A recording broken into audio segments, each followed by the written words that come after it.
sports-ott.com. Ryan, this is our first chance to talk to you since Kevin's decision to go to Tulsa. So most directly, how does that affect the staff preparation for the bowl? And then what are you thinking as the next step for you as far as replacing that decision? Yeah, so we'll kind of cross that bridge after the season. We're going to just focus on right now. But Kevin, we sat down and talked about this. We knew it was a possibility. Is that he's going to continue to coach throughout the bowl game.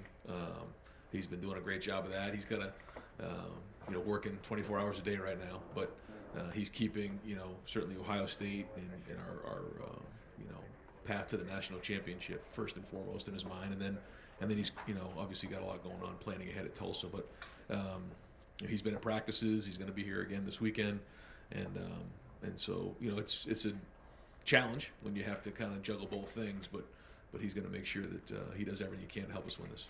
It's kind of widely out there that Keenan would be the guy that you're looking to replace that. I mean, what can you say about him and just how he fits into what you're doing now, I guess, heading into the bowl game? Yeah, we're not going to do anything formal till after the season, but I can say this, that Keenan Bailey is just he's an excellent coach.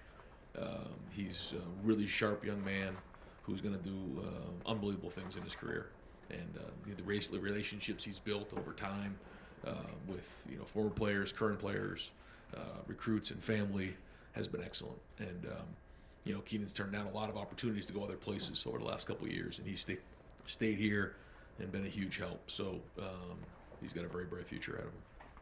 Fourth row left, Jacob Bench, the Lantern. Yeah, hey Ryan, we talked with you last week, and you mentioned how just with your team now to see it face like a second chance on the season, and just now with a week for it to set in and to be around the team, just how much more real has that realization become in your preparation to play Georgia? Yeah, inside of 3 weeks now.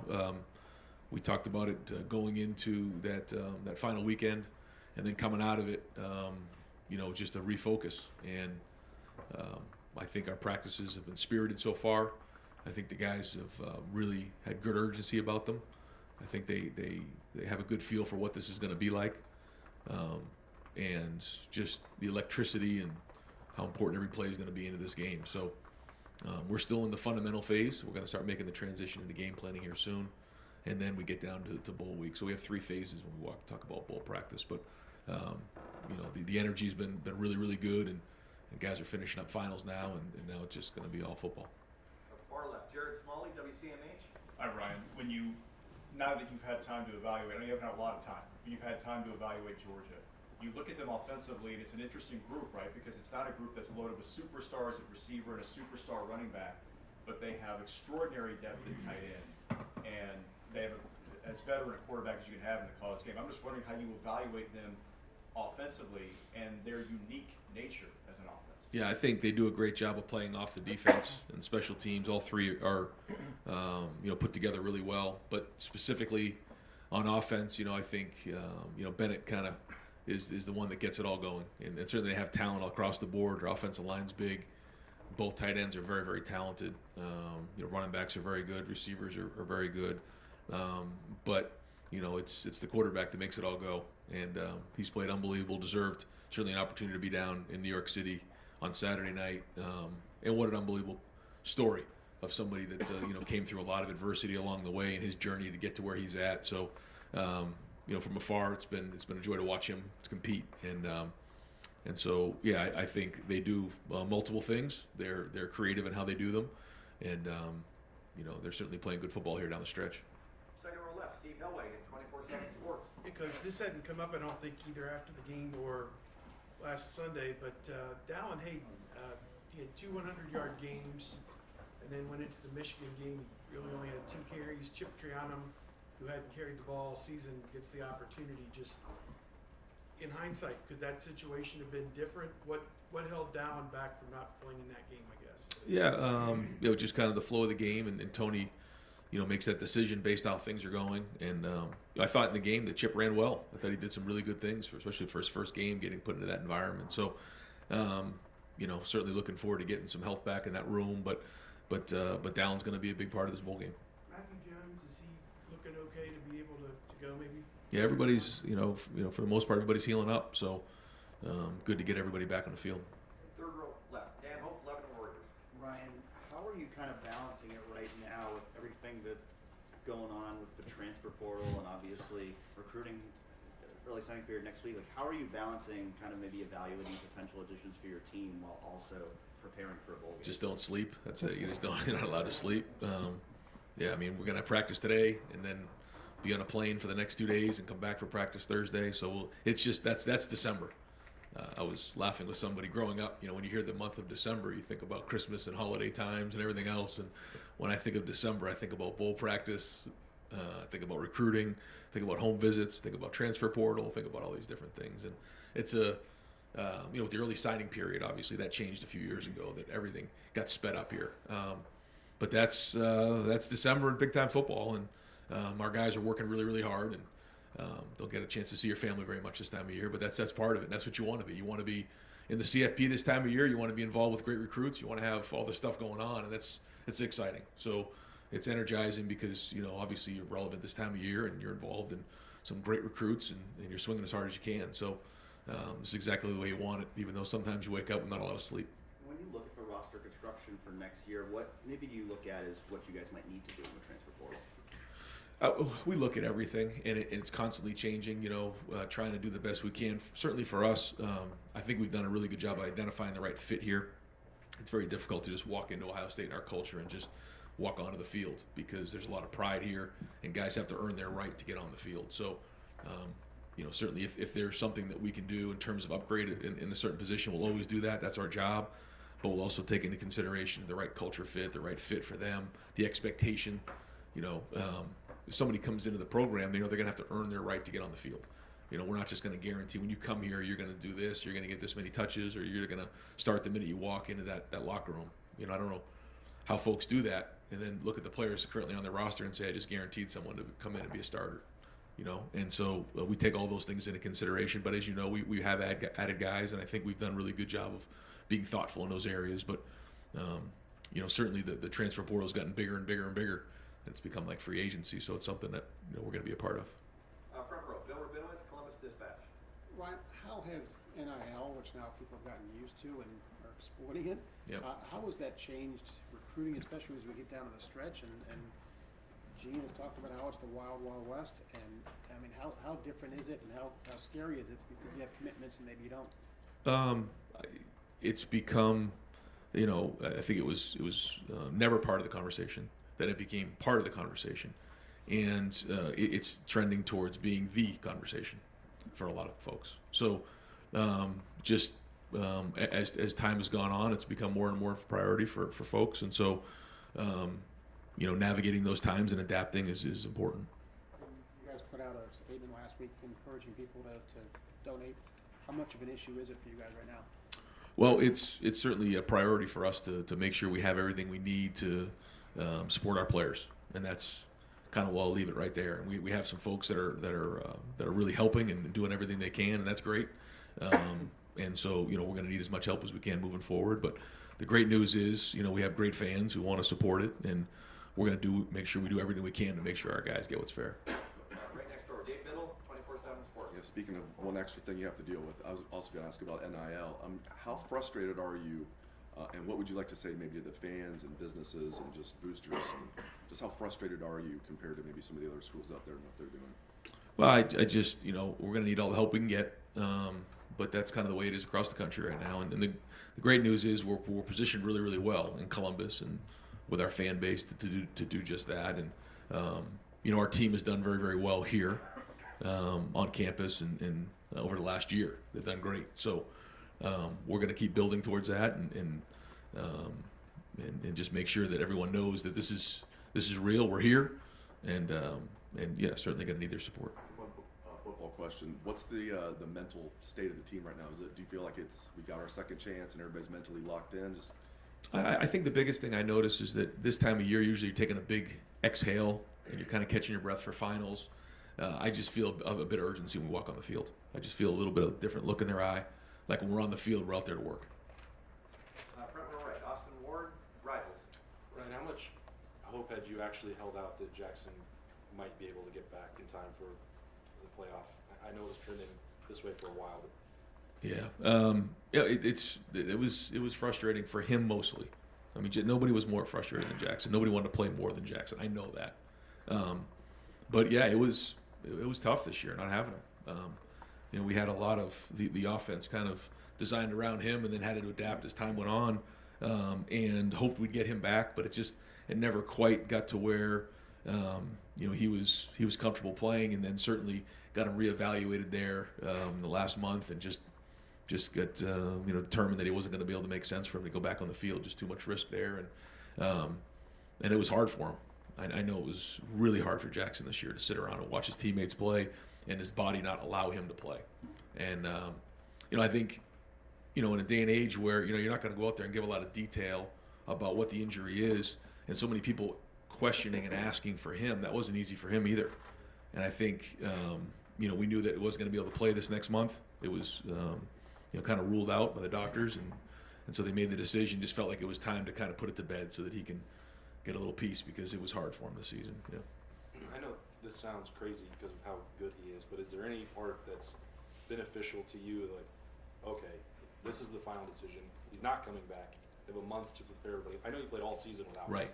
But is there any part of that that's, well, we can't even have, there's no thought in your mind that Jackson's part of it? Sure. Yeah. I mean, you just kind of move on from that, and you know, you plan accordingly, which was what we've done all season. So, you know, we were kind of moving forward without, and then if we did, it was going to be a bonus at some point during the season. But yeah, it definitely hurt not having him around for sure. Right next door, Tim Bay, let him in row. Yeah, just two quickies up. Did you ever have any interaction with Mike Leach? Did you ever meet him, et cetera? And number two, you just outlined your schedule for the next, and not that necessarily a schedule contributed to what he went through at the end there, but the workload you guys all carry. But number one, that part about Mike, had you ever met him? What are your thoughts on him? Yes, I met Coach Leach a couple times, and certainly have a tremendous amount of respect, and certainly want to you know, really send prayers and thoughts out to his family and to all those you know, down in Mississippi State, and all the folks that he's coached with and for, and the players. You know, it's just, you know, 61 years old. It's just you know, it really makes you take a deep breath, like you said, and think about life in general. You know, because life can move fast, and there's certainly a lot comes with this profession. But to lose him that young, it's a tragedy. And one thing, I guess, I didn't know him as well as others, is it looked like, you know, he enjoyed his time. You know, he did, and it's like he did it his way, and there's a lot to be said for that. And college football is certainly going to miss Mike Leach. And when you're sitting there Saturday night, and you're watching CJ, you know, it was a good feeling. He probably wasn't going to win it, but he was there. You know what I mean? At the Heisman. Are you proud of, you know, of how far that guy has come? I mean, what are the feelings you're feeling? And then number two, you know, people keep asking me, what's his legacy? And I go, well, it really hadn't been totally written yet, but what do you think is his legacy to this point to Ohio State football? Well, I think when you take a step back and you just look at, you know, things in general, the fact that, you know, this will be our third, you know, CFP appearance in 4 years. CJ was our fifth Heisman Trophy finalist in 5 years.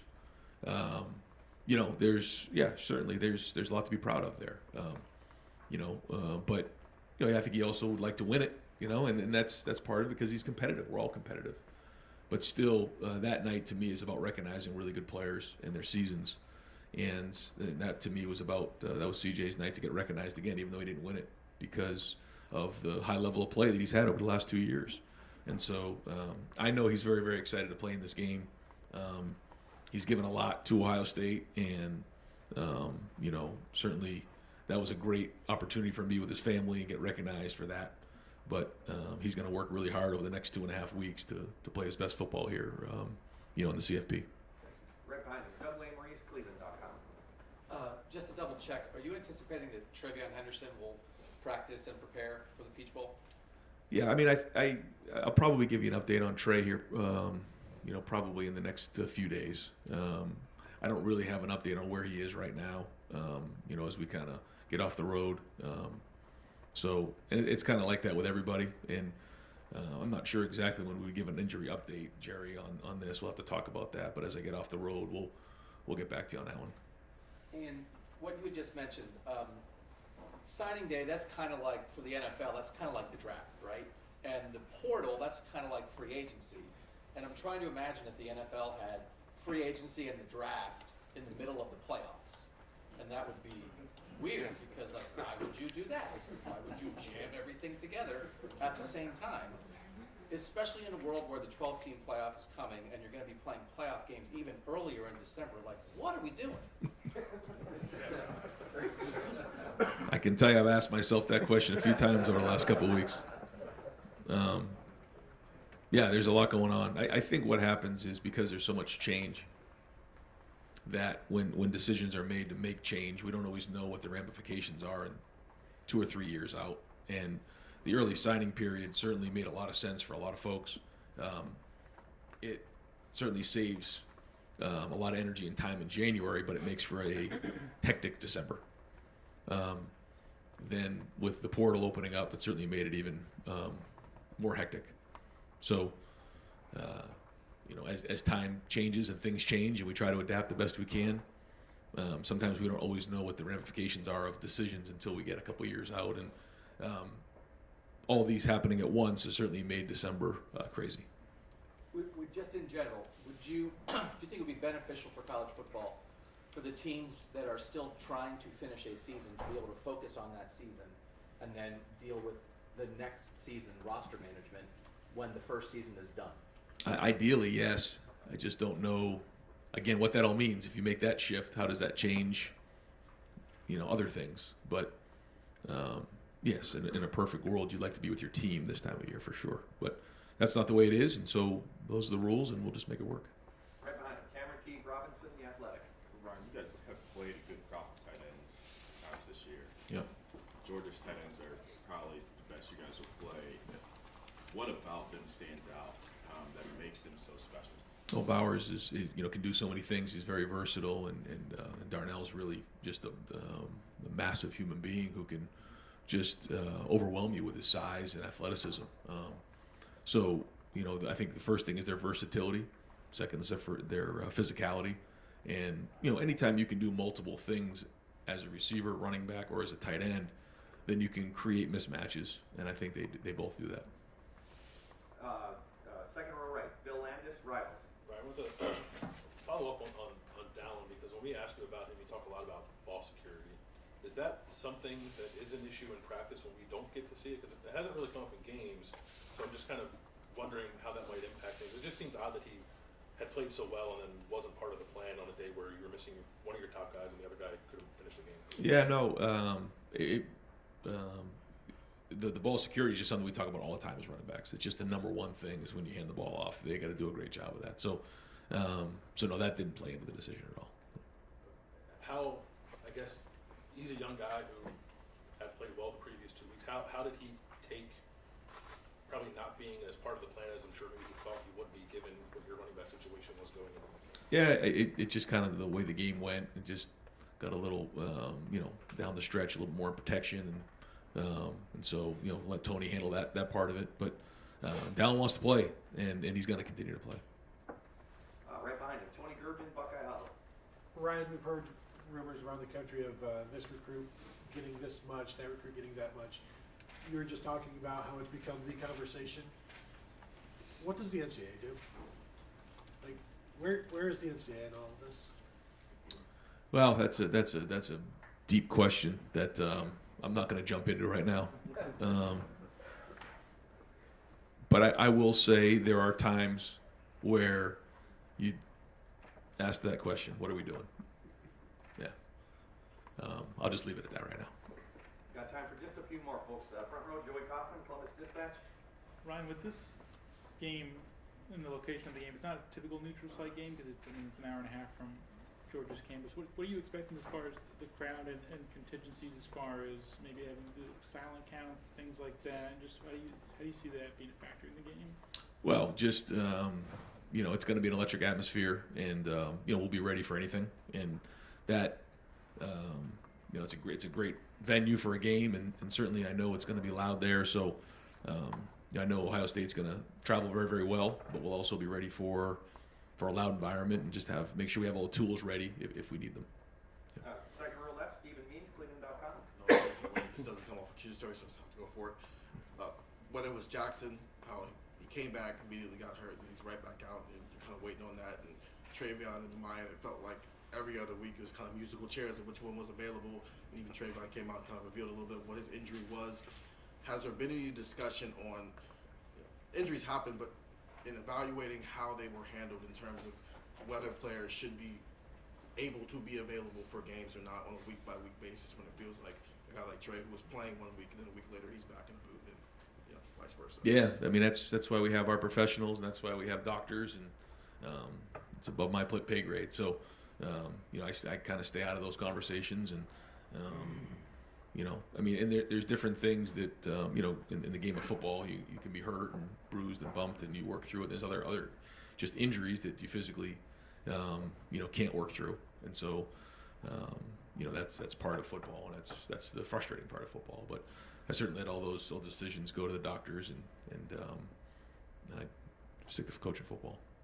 Fourth row middle, Andy Anders, Buckeye Sports Bulletin. Yes, Georgia has one of the best defenders in the country, defensive tackle Jalen Carter.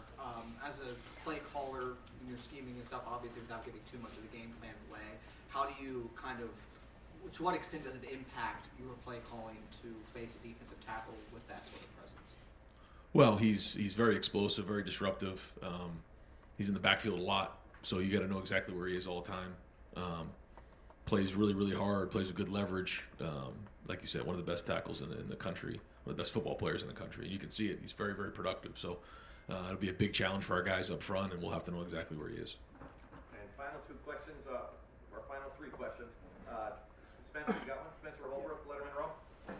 Yeah, Ryan, kind of going off of that, when you're trying to get Matthew Jones healthy and you've got experience with Luke, your tackles aren't solid as anybody in the country, but how important is it going to be for you guys to make sure that guard center guard is as on their A game as possible in this game against the front like Georgia? Yeah, I mean, certainly you have to drill it, you have to work it all month, you have to talk about it, you have to give them a plan, and that'll be a big part of the game for sure. Is winning the game up front, like it always is, but certainly in the interior, it's going to be even more amplified.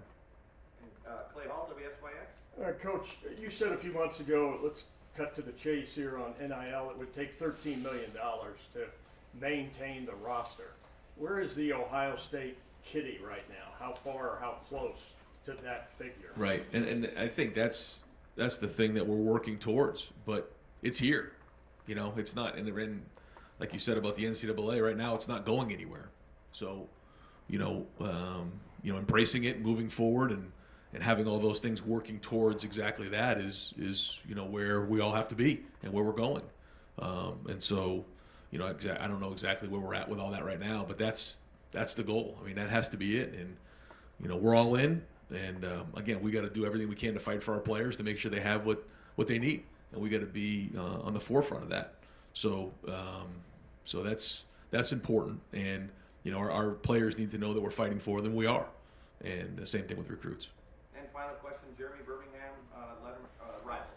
Ryan, with all of these fundamental changes happening around the game and priorities changing for recruits and their families and transfer portal and all tampering and everything else that's going on, at what point do you have to consider if you need to make fundamental wholesale changes to your approach, whether in the transfer portal or on the recruiting trail? When do you, how tough is it to sort of balance what you think is right versus what you see happening? I think you figure out, okay, first off, is it an upgrade, on the field, and then there's the culture part of it.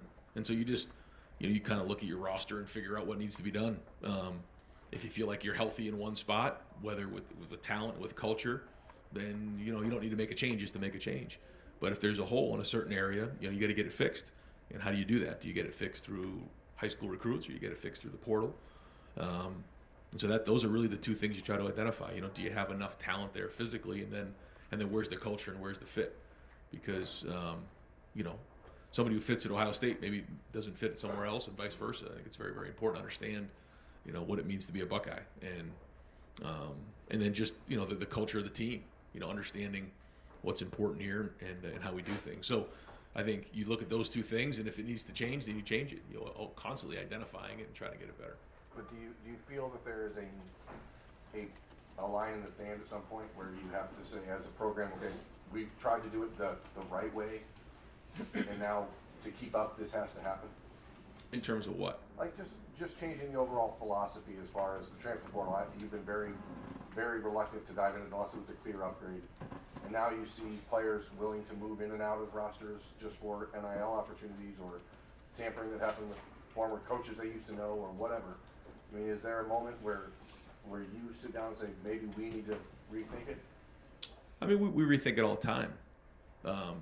You know, if we had, 10 to 12 to 15 guys entering the portal and we had to replace those guys, then certainly we would consider that. But, when we're signing 20 high school players every year and we don't have a lot of guys leaving the program, there's not a lot of room for that. But we're certainly looking at everybody and, having guys on visits and things like that. So we're always looking at it to see if it makes sense. But to say, we're just going to go recruit 15 transfer guys and bring them in just to say we're bringing in 15 transfer guys, no, we're not going to do that. But every year, maybe you take 1, maybe you take 5, maybe you take 10. I don't know. We'll have to continually figure that out on a year-to-year basis. But to sit here and say, I just think we're going to go out and start recruiting a bunch of guys in the portal, philosophically, it'd have to make sense for the roster, which I'm not against. It's just, only if we think it's an upgrade and the right fit. Coach, thank you Yep. very much. Thanks, guys. Thank you, Ryan.